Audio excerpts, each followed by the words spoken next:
अल्हम्दुलिल्लाह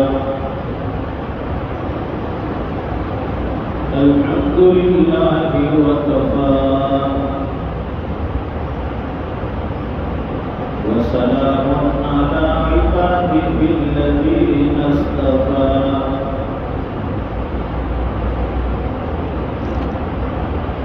खुसूसन अला अफ़ज़लिहिम व ख़ातमिन नबिय्यीन मुहम्मदिनिल अमीन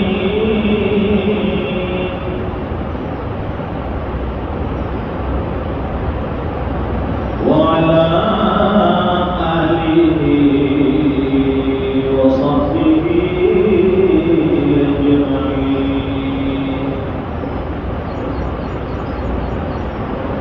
अम्मा बादु फ़अऊज़ु बिल्लाहि मिनश शैतानिर रजीम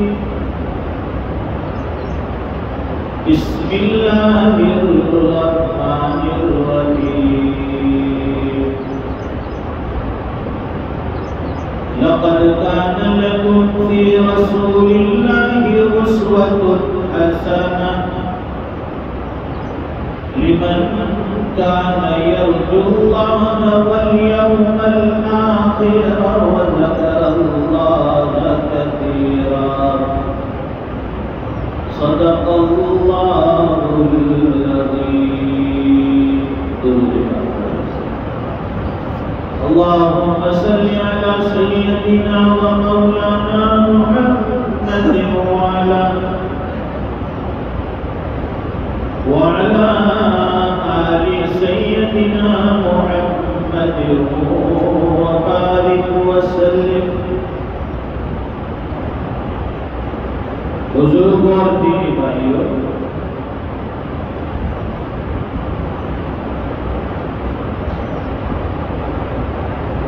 नबी करीम सल्लल्लाहु अलैहि वसल्लम की आंखों की ठंडक नमाज है।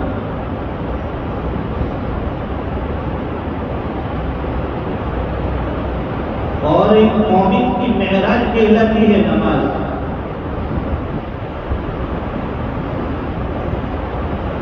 सबसे पहला सवाल ईमान वालों से नमाज का होगा। अगर ये सही निकल गया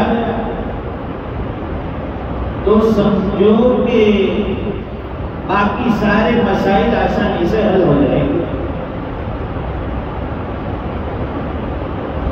और ये तोहफा मेराज में अल्लाह के नबी सल्लल्लाहु अलैहि वसल्लम को बुलाकर अता किया। कितना कीमती तोहफा होगा, दुनिया में नहीं आसमान पर, वहां सातों आसमानों की सैर कराई, जन्नत और जहन्नम को दिखाया गया और वहां बुलाकर प्यारे नबी को नमाज का प्यारा तोहफा मिला।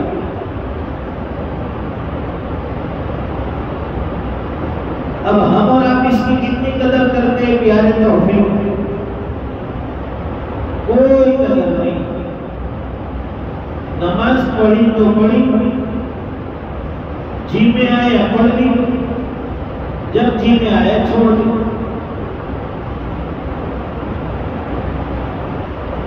नबी करीम सल्लल्लाहु अलैहि वसल्लम नबूवत मिलने से पहले भी कई कई दिनों का खाना लेकर गारे हीरा में तशरीफ ले जाते और वहां जाकर अल्लाह की इबादत में मसरूफ रहते। नबूवत 40 साल में मिली और फिर आपने खुलकर दीन की तबलीग की। अल्लाह के नबी की आमद, दुनिया में आपका तशरीफ लाना, ये अहले दुनिया के लिए अल्लाह का एक बहुत बड़ा इनाम है, बहुत बड़ा तोहफा है। इतना प्यारा नबी अता फरमाया। क़यामत के दिन जब अंबिया अलैहिस्सलाम सफ में खड़े होंगे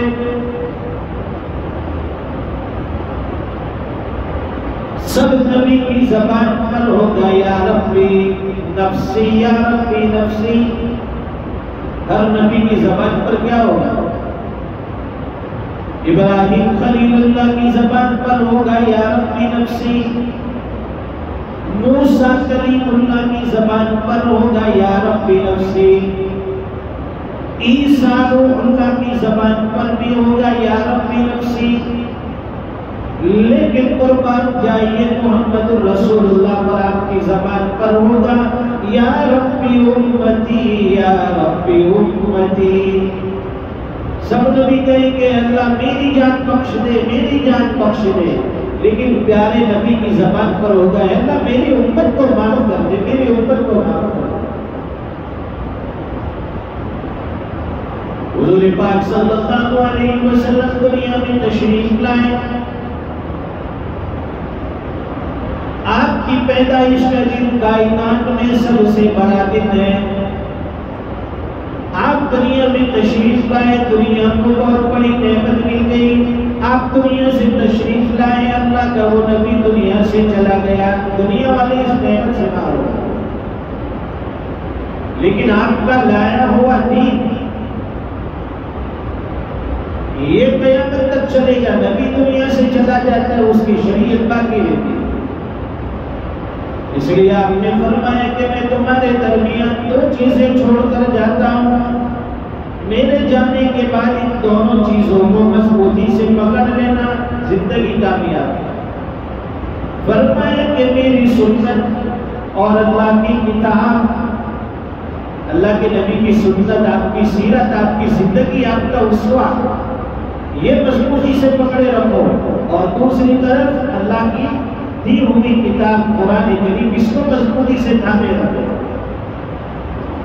जब एक ईमान वाले के पास ये दोनों चीजें होगी, दुनिया के सारे मैदान में वो कामयाब, और आखिरत में भी अल्लाह उसे कामयाबी अता फरमाने वाला।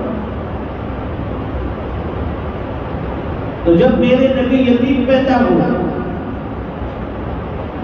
दुनिया में यतीम का, और वो दाई दूध पिलाने वाली जो आई थी वो भी यतीम समझकर छोड़कर चली गई।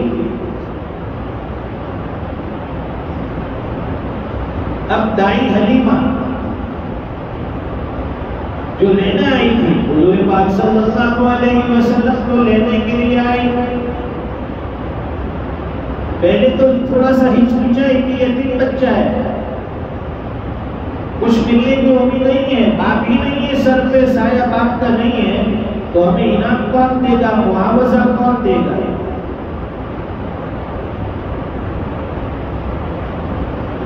जब दूसरी औरतें हुजूर पाक सल्लल्लाहु अलैहि वसल्लम को लेने के लिए बीबी आमिना के पास आई और उन्होंने यतीम समझकर छोड़ दिया, नहीं लिया मेरे नबी को, तो बीबी आमिना के दिल में भी तकलीफ हुई, सदमा हुआ, और वो सोचने लगी कि काश के इसके सर पे बाप का साया होता, मेरे इस बेटे के सर पे बाप का साया होता, तो क्या होता इससे। तो वो सोचती कि अगर इसके सर पर बाप का साया होता तो मेरे बच्चे को उंगली पकड़कर वो मस्जिद में ले जाता है, बाप की उंगली पकड़कर वो मस्जिद जाता है। अगर बाप का सर पे साया होता, उंगली पकड़कर बाप उसे बाजार में ले जाता, वहां जाकर उसे खिलौने दिलाता। ये दिल में बीबी आमिना गम कर रही थी, सदमा कर रही थी, लेकिन वो नहीं जानती थी कि ये वो बच्चा है कि इसका बाप उसे उंगली पकड़कर बाजार में नहीं ले जा सकता, कोई हर्ज नहीं। एक वक्त आएगा कि हम उसे आसमानों की सैर कराएंगे, उसका बाप उसे बाजार से खिलौने नहीं ले देता, कोई बात नहीं। एक वक्त आएगा आसमान के चांद को हम उसके लिए खिलौना बना देंगे, उंगली से इशारा करेगा, चांद के दो टुकड़े हो जाएंगे। इसे खिलौने की जरूरत नहीं है, आसमान के चांद को उसके लिए खिलौना बना देगा।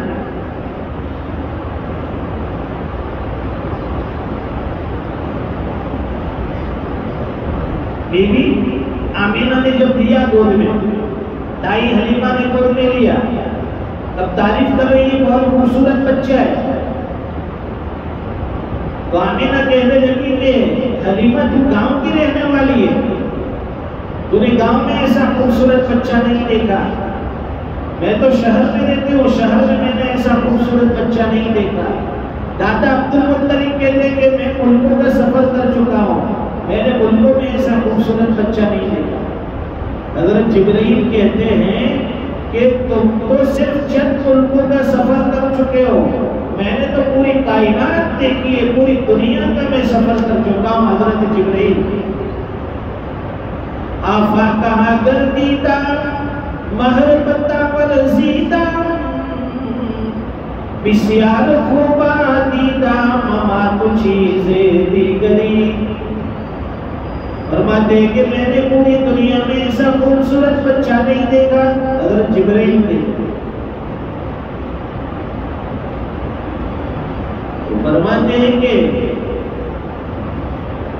बीवी आमिना ने दाई हलीमा की गोद में दुआओं के साथ अपने बच्चे को दिया।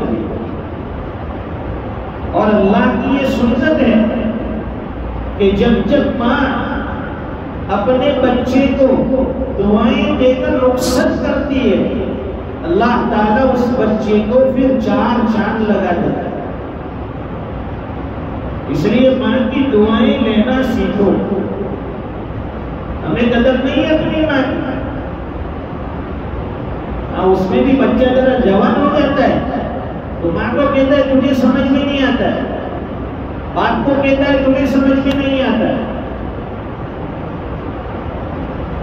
इतना बड़ा मकाम बनाया अल्लाह ने माँ का।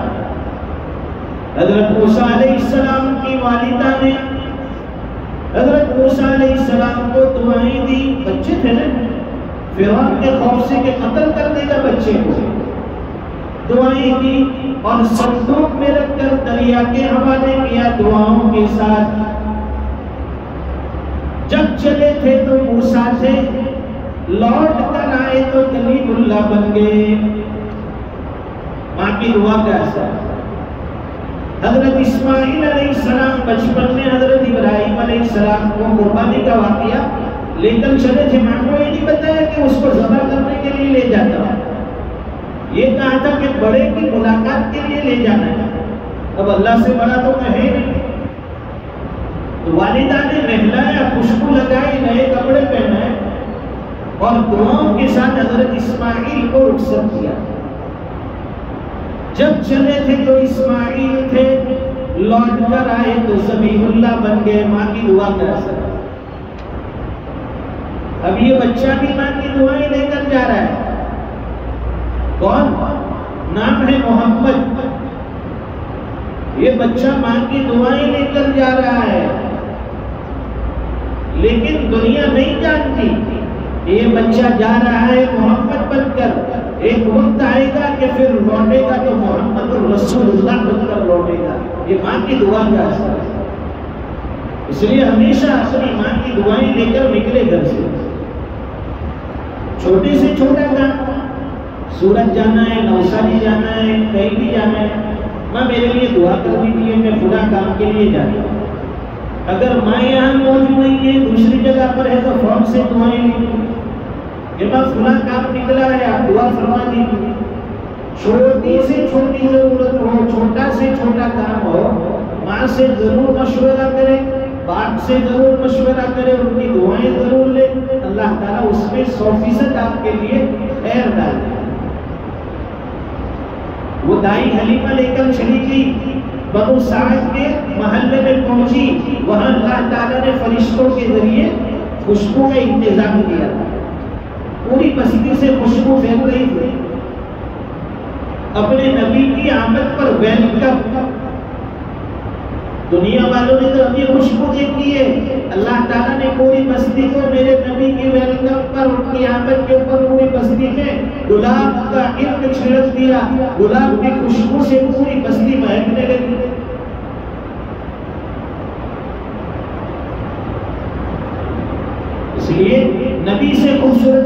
सहाबी फरमाते हैं, एक मर्तबा 14वीं चांद की रात थी, 14वीं का चांद आसमान पर है और नबी करीम सल्लल्लाहु अलैहि वसल्लम मेरे सामने है। मैं कभी चांद को देखता हूँ, कभी मेरे नबी को देखता हूँ। चांद को देखता हूँ कि चांद खूबसूरत है, नबी को देखता हूँ कि नबी खूबसूरत है। आखिर में इस नतीजे पर पहुंचा कि मेरा नबी चांद से खूबसूरत है।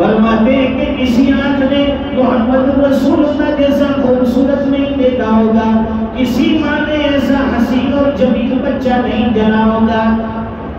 अल्लाह ने अपने नबी को हर ऐब से पाक पैदा किया, गोया कि आपको ऐसे ही बनाए जैसे कि आप चाहते हैं। अपनी चाहत के मुताबिक, अपनी मर्जी के मुताबिक जैसे इंसान बनना चाहता है, अल्लाह ने मेरे महबूब को ऐसा पैदा किया था, हर ऐब से पाक, ज़ाहिरी ऐब से पाक, बातिनी ऐब से पाक। अब वहां चलेंगे, दाई हलीमा के पास रहने लगे। दाई हलीमा की एक बेटी थी, उनके घर में 6 बकरियां थी। उसका नाम, बेटी का नाम शीमा था। वो बकरियां चराने के लिए रोजाना जाती थी। मियाँ बीवी तो उम्र रसीदा थे, बूढ़े हो चुके थे। बेटी जवान थी, वो बकरियां चराने जाती। एक दिन लेट हो गई, नहीं गई बकरियां चराने। माँ ने पूछा, बेटी आज बकरियां चराने नहीं गई? कहा कि नहीं अम्मी, बकरियां ज्यादा हैं, मैं अकेली अकेली थक जाती हूँ, कोई और अगर मेरे साथ हो तो मैं बकरियां चराने के लिए जाऊंगा। माँ ने कहा कि बेटा मैं भी कमजोर हूँ, बीमार हूँ, तेरे बाप के अंदर भी इतनी ताकत नहीं है, अब ये बकरियां चराने का काम तो तू ही कर सकती है, तो जवान है। कहा कि नहीं माँ, मैं तो नहीं जाऊंगा।